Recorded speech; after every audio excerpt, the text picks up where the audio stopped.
Hello, my students of Modern World Architecture, ARN 210. It's great to once again get connected with you online through this lecture series that we will begin with this lecture. We are all living in some very difficult and unique times in our lives.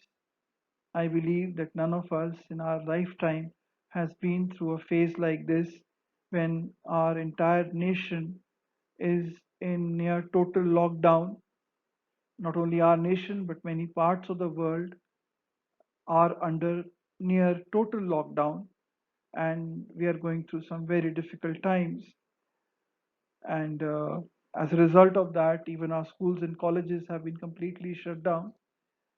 But we are so thankful that this technology is available to us today that we can continue our process of learning via this media, that teachers are coming online to get connected with their students, and I am coming today online to get connected with you so that we can continue the process of studying modern world architecture. Now, we had already begun our discussion on Art Nouveau in the classroom.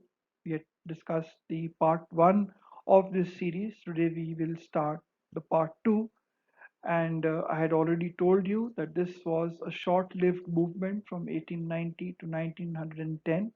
It was an anti reaction to the eclectic styles of the of architecture that came up in the Industrial Revolution period, which was a collection of historical styles in their buildings. They were looking to history for their solutions, for a series of buildings for which they had no solution because of industrial revolution, because of massive changes in technology and science during that time. uh, there was a requirement of a series of buildings which there had been no architectural precedent. They needed railway stations and malls and factories, and they had not seen such buildings before. And to find solutions to make these, to design these buildings, architects looked towards historical architecture, and in many cases they resorted to a collection of historical styles in their buildings. We had seen, for example, the Pancras station, and this was called as eclecticism. Now, the Art Nouveau movement was an anti reaction to that, and there was a desire to come up with a very uh, specific style with which our modern buildings could be designed. And there was also the first time it happened that architects turned away from looking at history for their solutions and try to find some other source of inspiration. And in Art Nouveau, that inspiration was nature. We've already seen these points in the part one of this series.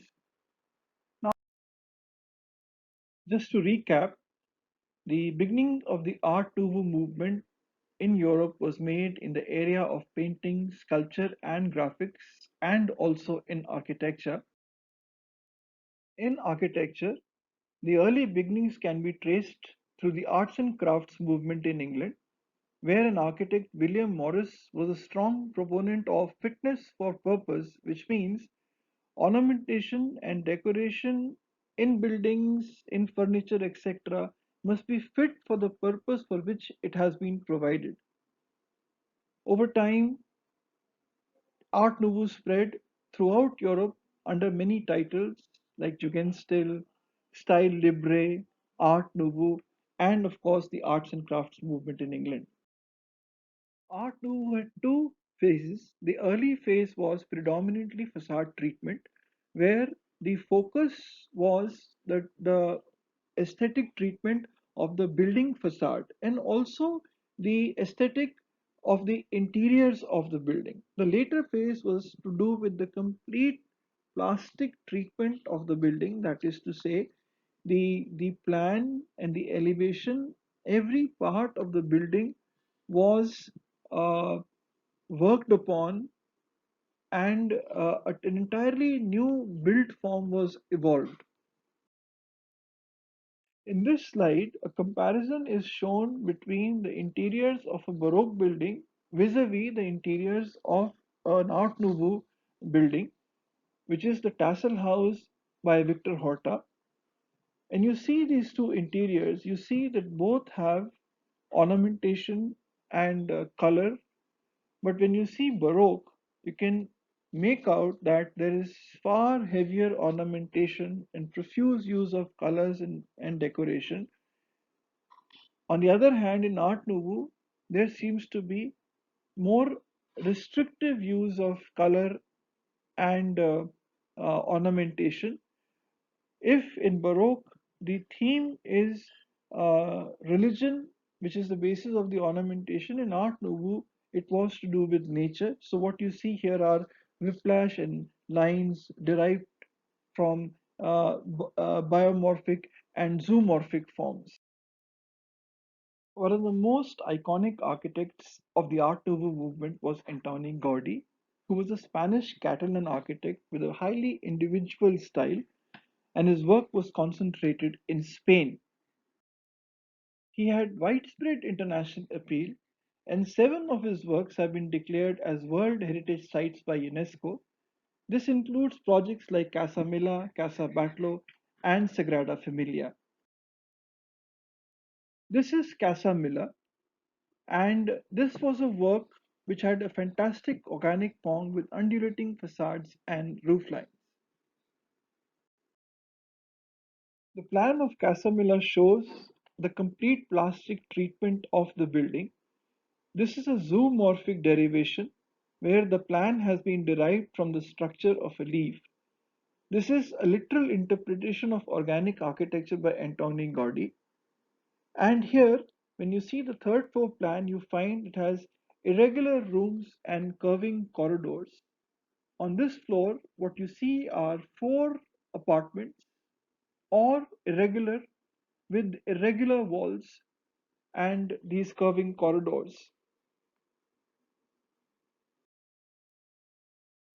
And this is the most famous building designed by Antoni Gaudí, the Sagrada Familia in Barcelona. This building, started by Antoni Gaudí, is still not completed. And this building is actually indicative of the Gothic revival in Art Nouveau. When you see the spires of this cathedral, you see that these are related to the spires of Gothic cathedral architecture, but Gaudi gave it his own architectural interpretation. Also, there are many uh, details in terms of sculpture, in terms of color, in terms of the various elements that he incorporated into this building, that in order to do that, Gaudi had to produce thousands of drawings. Having finished our recap of part one of the discussion on Art Nouveau, we will start part two by looking at the Whitechapel Art Gallery in London by Townsend in 1901. When you look at this building, you see that there is a marked change that has happened in the buildings of Art Nouveau. And not only this building, but there are other buildings that I will show you in this series where you see that change happening and where the buildings start resembling more closely the modern architectural works that were to follow around 1910 and onwards.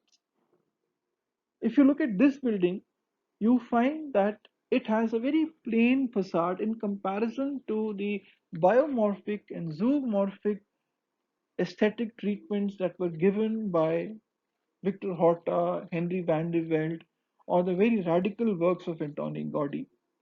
In this building, the facade itself is quite plain. There is very limited ornamentation, and the plan also has a very important role to play in the overall built form. This particular facade is very strongly symmetrical, but Townsend has broken this symmetry by taking the entrance towards one side of the building. Had he maintained this symmetry, the entrance would have fallen along this central axis.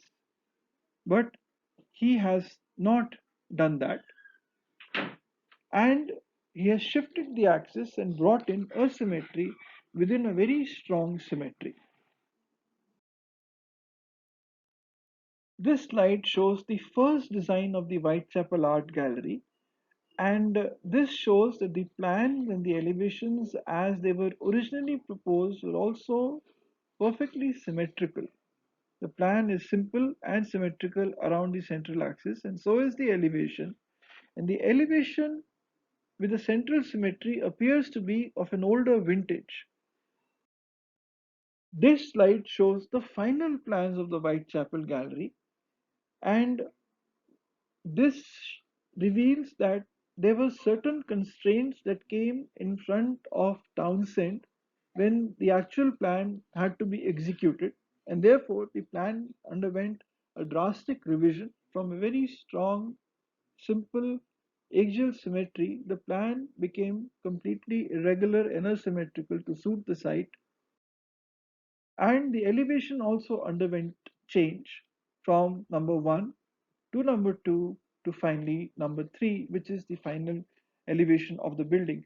Even in number 2, what you find is that the elevation has changed, and Townsend has already shifted the entrance towards one side, thus breaking the central axial symmetry of the building. But it still retains that older vintage of the building. That seems to become less pronounced in the final elevation of the building. And this is the Whitechapel Art Gallery as it is today. The interiors of the gallery also show a dramatic change taking place when compared to the earlier Art Nouveau buildings. In those buildings, we saw, for example, in the Tassel House of Victor Horta, there were these whiplash lines, and then there were these vegetal forms, biomorphic and zoomorphic and osteomorphic derivations seen inside the building, much more ornamentation and color.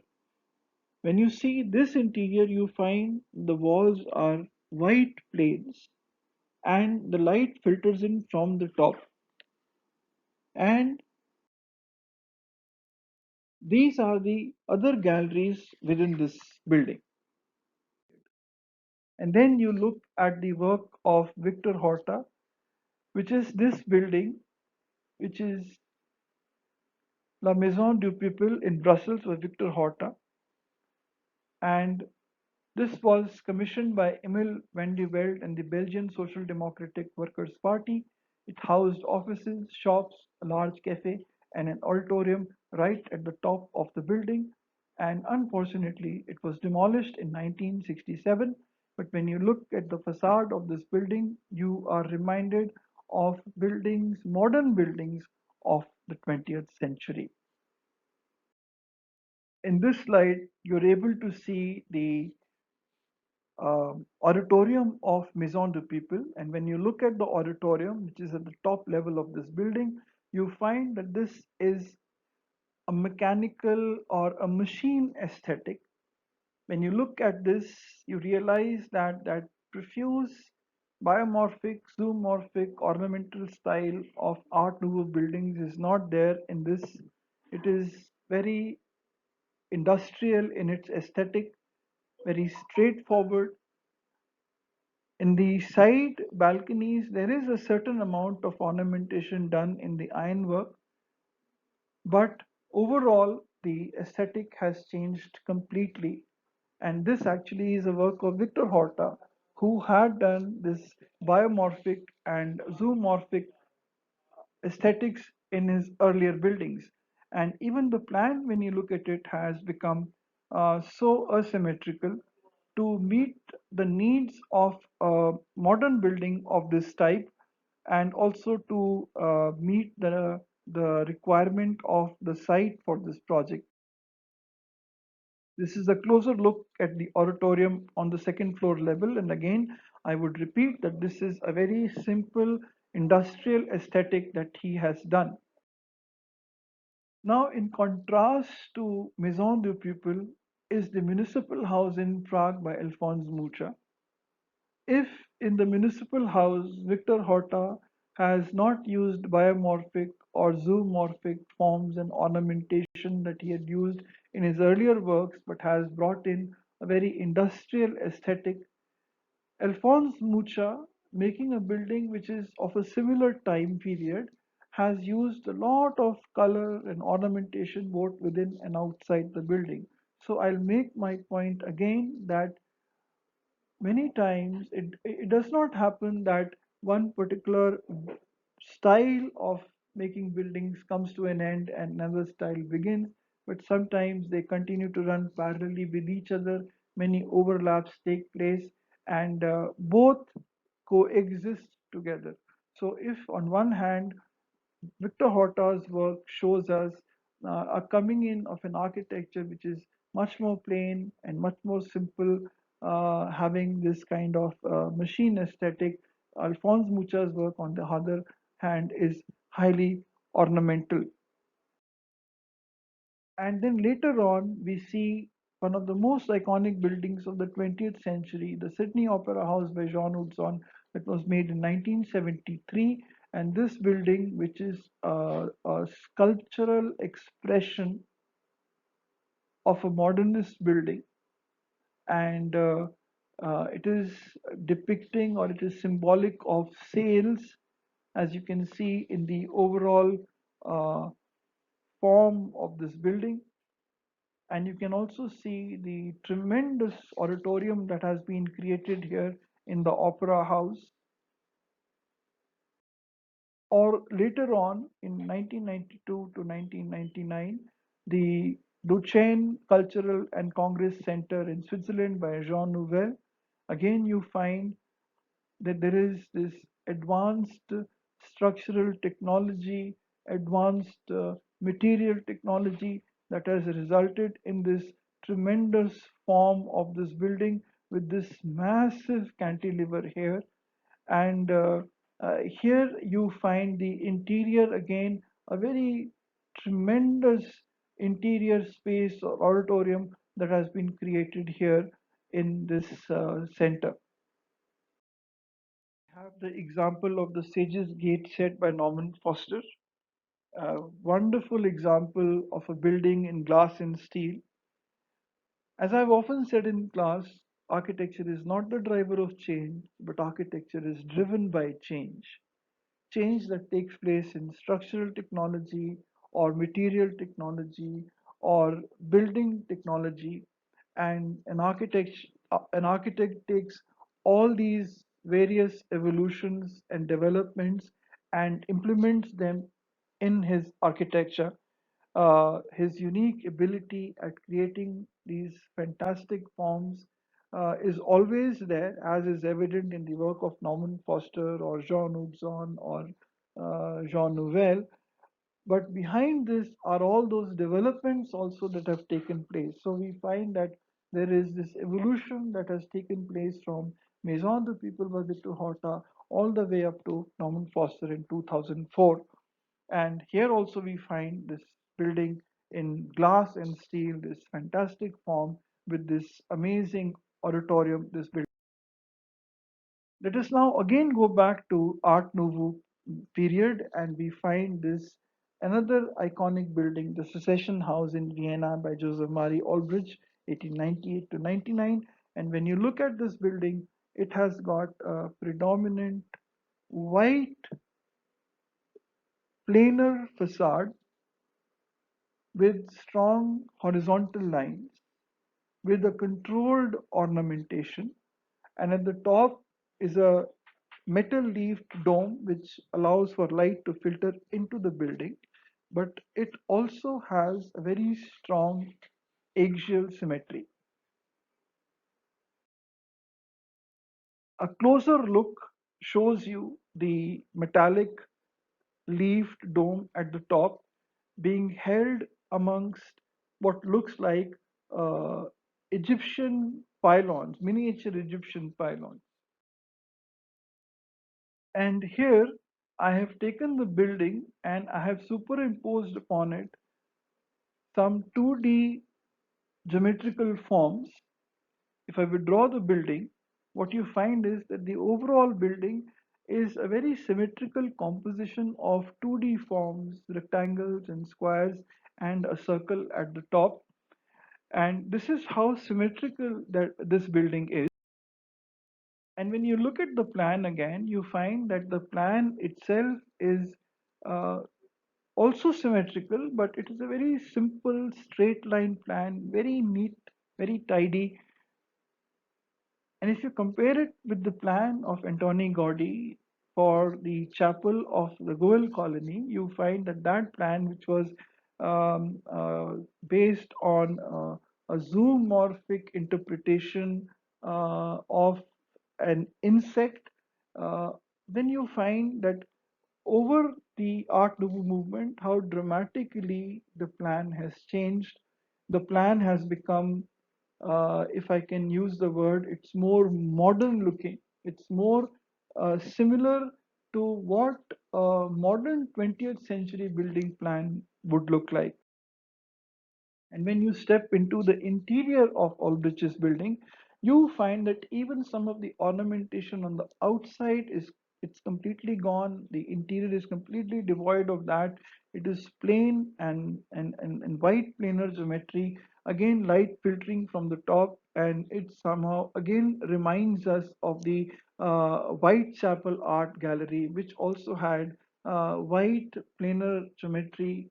The walls were completely white, and also the light was filtering from the top. And here, if you look at the picture, this one at the bottom, uh, do you find that this is a different picture? It seems to be very similar to the Ulbricht Gallery, but it is not. It is actually the Staats Gallery in Stuttgart in Germany by James Sterling, 1977 to 84. Why I have given this example here is to show you that over time, from 1898 to 99 to 77 to 84, there the the underlying architectural concept of this interior space is pretty much the same. So therefore, this again shows us that in this latter half of the Art Nouveau movement, major shifts in thought had already started taking place, and the architects were already looking forward to the modern architectural thought that would come up in the later part of the 20th century. And then you have the new National Gallery by Mies van der Rohe in 65 to 68 in Berlin. And this example is also very important because Mies van der Rohe is considered to be the father of the long span and the tall span architectural space. Here it is the long span space, and by tall span I mean the skyscraper. In this long span space, what you find is that it is a very large space which is devoid of column support. The columns are on the outside of this interior long span space. Again, coming back to the session house, you find the Art Nouveau ornamentation in this building,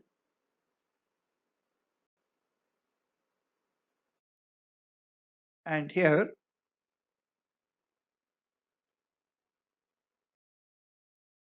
and here.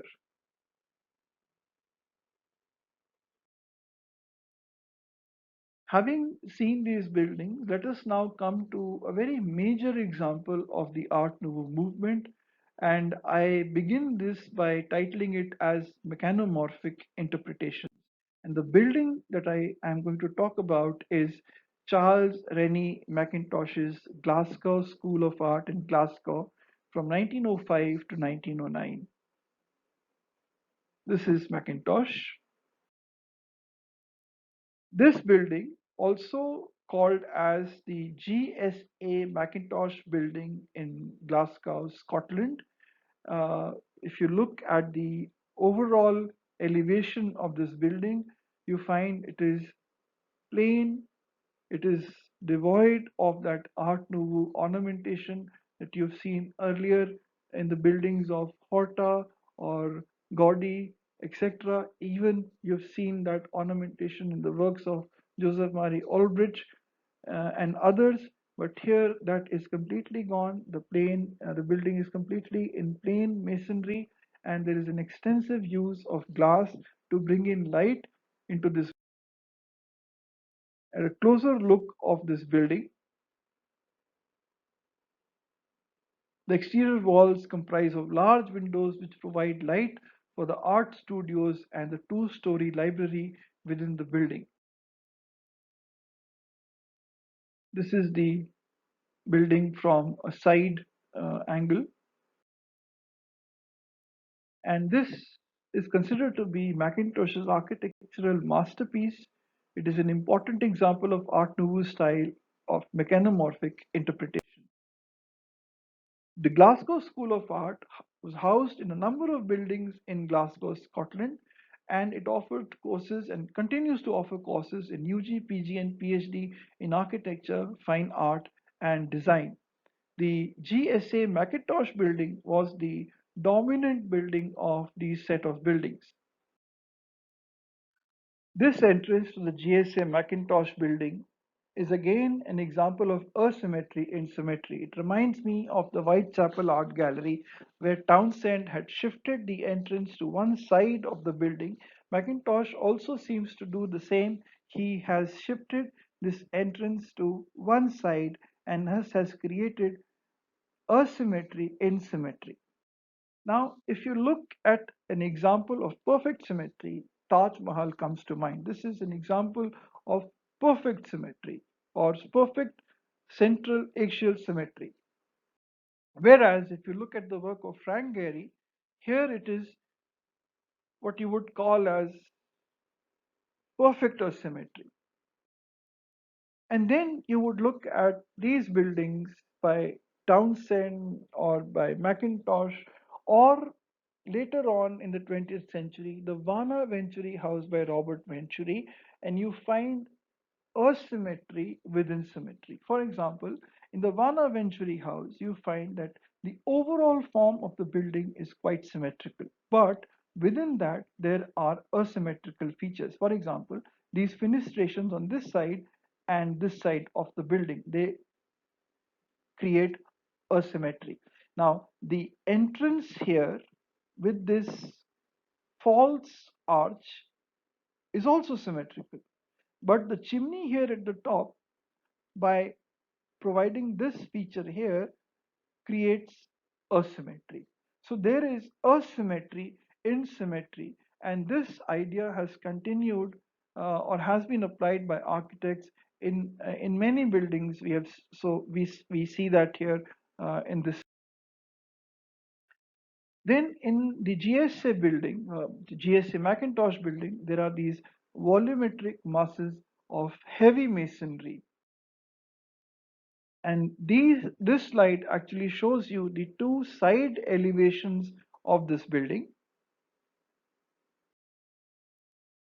And this slide shows you the overall form of the GSA Macintosh with its front elevation and side elevation.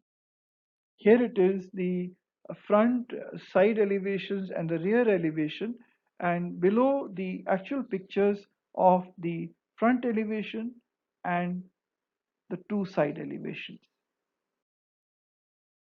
These are the sections and the plans of the building, and when you look at it, you find that if, for example, if you compare it with Gaudi's work, or even, for example, with the works of some of the other architects, you find that the building has become much more uh, simple and straightforward in plan and section, what I would call as much more functional. It is organized in a much more functional manner to meet the needs of this. And one of the important requirements of this art and architecture building was how to bring in natural light into the building. So there are various sources of light that Macintosh exploited, whether it was to come in from the fenestration on the walls, whether it is this fenestration at a landing, whether it is fenestration coming from the skylight right at the top, or, for example, this side or north glazing that you see here. This is again an example of how light is filtering into the building, or how the light filters in into the library of the GSA Macintosh building. So here what you find is it's a very simple and geometrical design which has been executed in dark wood, and it is seen as a transitional work between Art Nouveau of Macintosh to the later Art Deco work, which we will come to when we talk about the Art Deco movement. And three predominant materials that appear in the Macintosh building are wood, iron, and glass. Now, I want you to look at another important thing, because now I am going to introduce a 20th century building which was built across the street from the GSM Macintosh. Here in this slide, the picture here above, you find the GSM Macintosh building. And in this picture, you find that in front of it, another building has been built, which is the Siona Reed building. Now, in 2014, there was a fire which destroyed the original Macintosh building, severely damaging it. Restoration was done with historic accuracy, but again, 2018, there was another fire, which is a large fire causing extensive damage to the building, and it has yet not been restored back again. So here you find that after 2014, the restoration work that was done, you find that this new roof had been built, but after 2018, the entire building was completely devastated. On this side, what you're able to see here is the Siona Reed building that was built earlier. And here it is, the Siona Reed building as a part of the Glasgow School of Art built by Stephen Hall in 2014 across the street from the GSA Macintosh building. Now, I want to talk about something which is very important, and that is complement and contrast in architecture. Complement and contrast in architecture. Here, what you find is that the Stephen Hall building is having a conversation or a dialogue with the Macintosh building. There is an engagement between old architecture with its design strategies and the new architecture of Stephen Hall. And there is a complement as well as a contrast. The complement, for example, is the similarities between the two buildings, and contrast, as the word indicates, is what is dissimilar about the two. The complement here is that both buildings are running along the near full length of this section of the street. Both are more or less having similar heights and apparently have similar volumes. The contrast is that GSA Macintosh is in heavy masonry, whereas Stephen Hall's building, the Siona Reed building, is much more lighter with this white facade and more use of glass fenestrations in the building. So the complementary contrast to the Macintosh building is this thin, translucent materiality of Stephen Hall's GSA building, which is in contrast to this heavy masonry of the Macintosh building. And there is a kind of a symbiotic relationship in which each structure heightens the integral qualities of the other. When you look at Stephen Hall's building, it actually emphasizes the strong masonry massing of the GSA Macintosh. When you look at the Macintosh building, it also helps in highlighting the translucent lightness of the Stephen Hall building. Then again, there are the volumes of light in the Stephen Hall building which express the school's activity in an urban fabric. Macintosh also brought in a lot of natural light into his building, something which was not that common when that building was made in 1909. But the Stephen Hall building goes much further in the way glass has been used in this building to bring in light. Simultaneously, there is an inside out, outside in connect in the Siona Reed building by Stephen Hall. If you look at inside out, it is the engaging functional needs of the architectural program of the building. If you look at the building outside looking in, it is how this building relates to the campus of the Glasgow School of Art and also to the GSA Macintosh building, as you can see here in this model.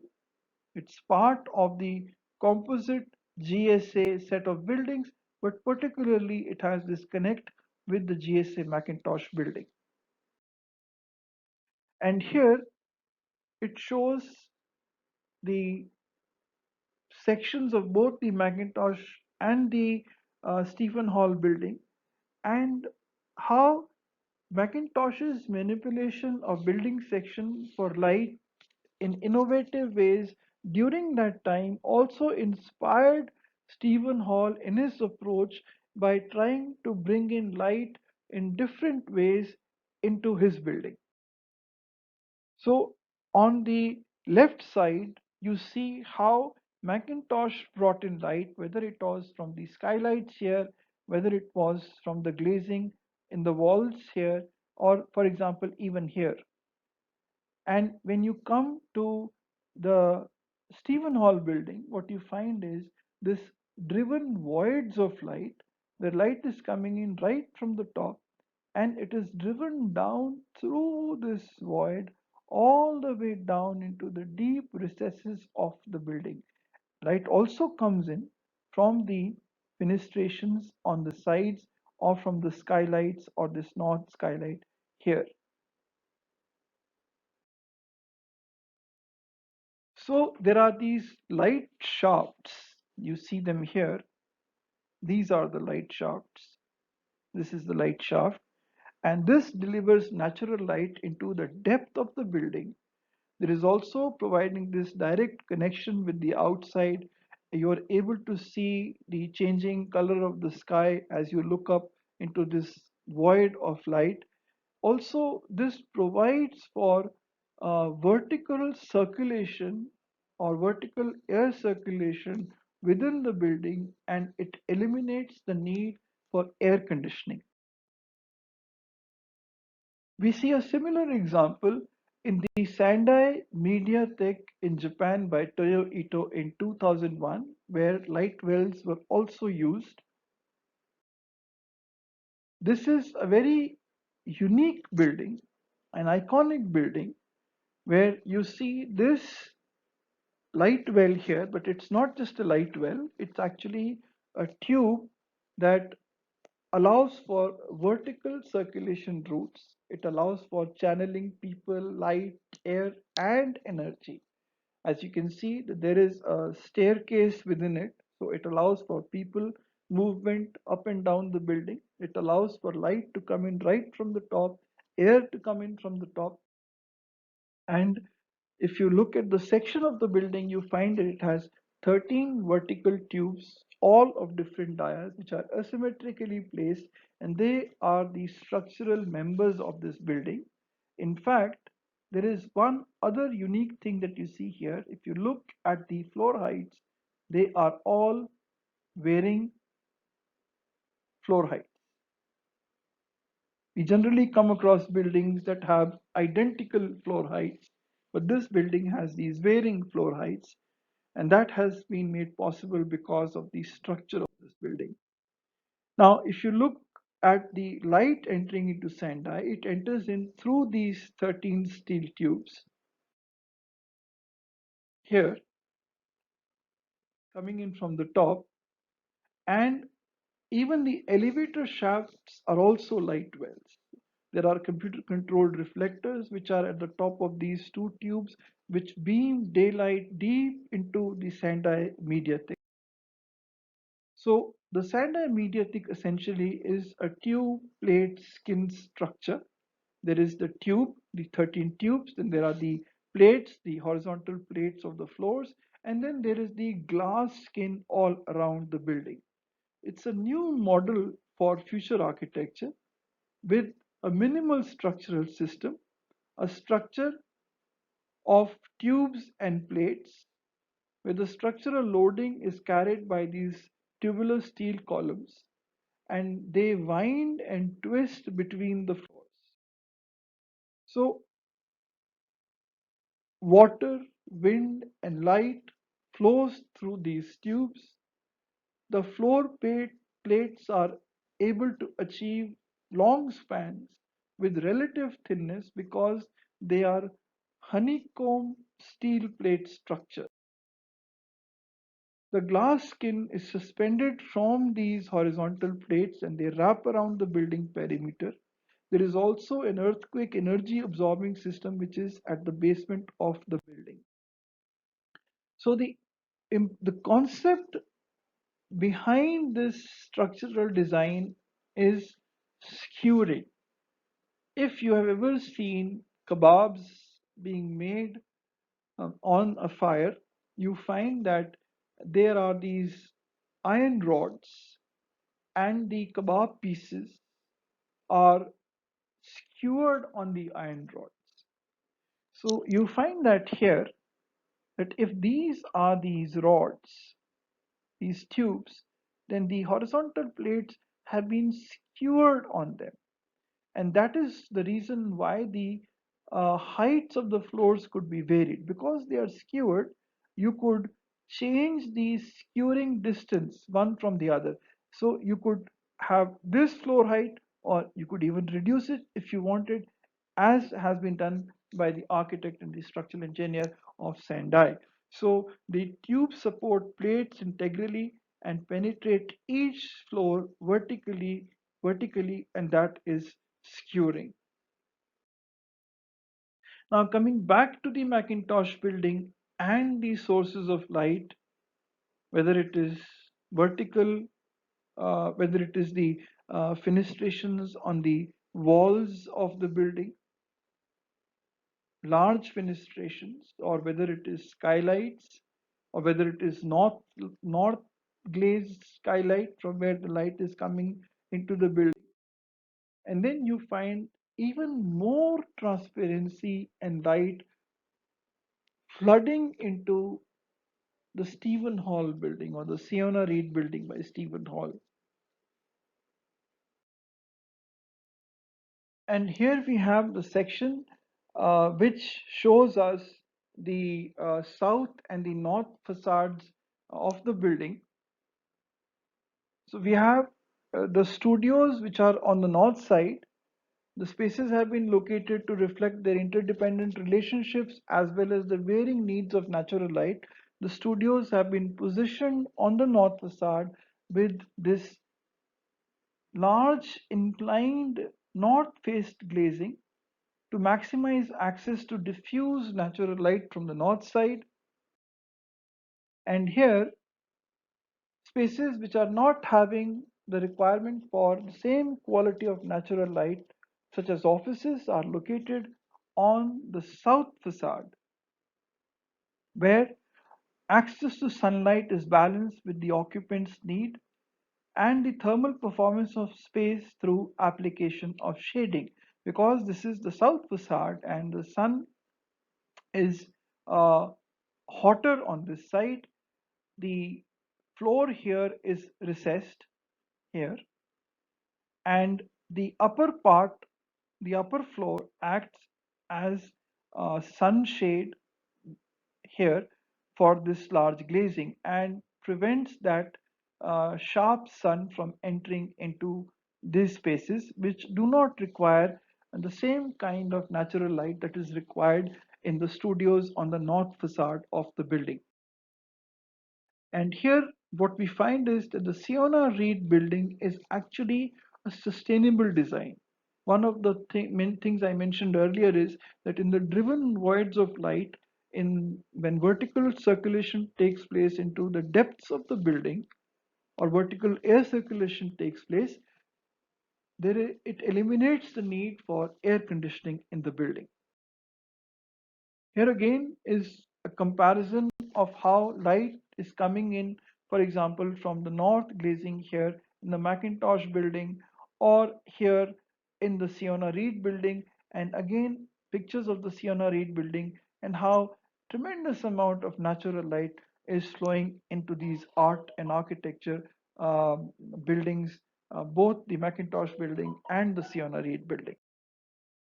But this concept did not is not exclusive to those buildings. There are other buildings, even in India, where the concept of north lighting has been used. For example, in CCA, Chandigarh School College of Architecture, and in CEPT Ahmedabad, you find in both buildings that north lighting has been used to bring in light into the studios. The last example we have in this slide presentation is that of the Hill House in Scotland, again by C.R. Mackintosh from 1902 to 03. Now, when you look at the house, it does not seem to be very unique or very iconic, but there are a few things that I would like to discuss here, which would help you in your design studio. You can take that idea in the design studio and we'll come to that point a little later. First, the client here wanted that the building should have no bricks and plaster or wood beam construction, but rather, and no red tiled roof as was traditional in West Scotland. It was to be built from local sandstone with grey rough cast walls and a slate roof.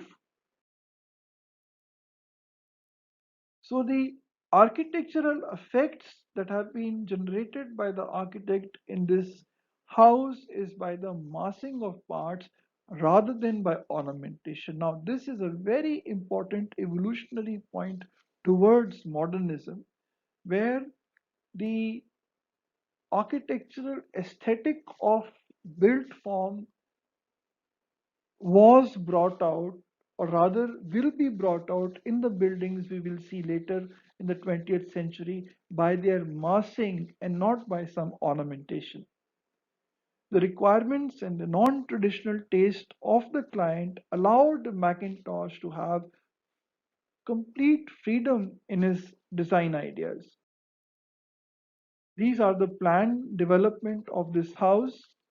And in this design, the point that I was referring to with regard to your design studio is that it has a scientific and rational process based on observation.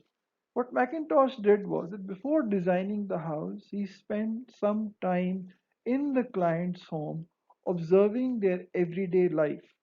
Based on that, there was an analysis done by him. He analyzed the family's habits and so that he could design the house according to the needs of the user. And the solution was he believed that functional issues should be solved before allowing the design to evolve. I repeat here, he believed that functional issues should be solved before the design was allowed to evolve, which is form follows function. Function became important or more important than the form of the building. First, the function had to be addressed. When we say form follows function, many times it seems to indicate as if we will evolve the function of the building and the form will come out automatically. This is not what it means, and we will discuss it later when we will look at this dictum again. But what is important here is that functional issues had to be solved before the design was allowed to evolve any further. And we also find in this building that there is a blending with the landscape.